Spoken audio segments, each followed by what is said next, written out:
ឡាននេះយើងបិទតាំងពីខែ6បាទរហូតមកដល់ឥឡូវនេះគឺ5ខែបាទមិនមែនតុំបិទទេបងប្អូនអាចមើលបានគឺទឹកថ្នាំភ្លឺអាឡូងស្អាតអញ្ចឹងណាបងប្អូនអញ្ចឹងនៅពេលយើងជ្រើសរើសបាទ Scott brand original បាទការប្រើប្រាស់យើងបានថ្នាំឡានយើងគឺមើលទៅស្អាតបាទអញ្ចឹងបើទោះបីជា Scott ខ្លះយើង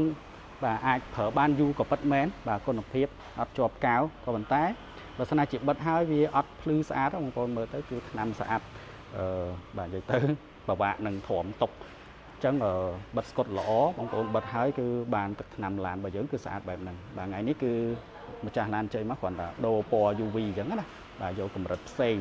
បាទប៉ុន្តែទឹកថ្នាំឡានគឺបាទបងប្អូនអាចមើលបានភ្លឺស្អាតបងប្អូនអូខេមកមើលពីខាងនេះវិញបាទបងប្អូនឃើញទឹកថ្នាំឡើងភ្លឺស្អាតហើយឡាននេះគឺអត់តន់ទាំងលាងហ្នឹងបងប្អូនបាទសុទ្ធតែដី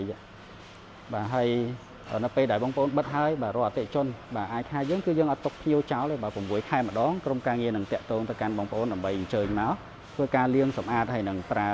បាទទឹកថ្នាំដើម្បី maintenance បាទរក្សានៅគុណភាពស្កុតក៏ដូចជាសោភ័ណភាពបាទឲ្យវាអាចភ្លឺអាឡូងស្អាតអញ្ចឹងប្រើប្រាស់ជាប្រចាំណាបាទហើយស្កុតរបស់យើងគឺ brand បាទណាពីប្រអែមនេះឯង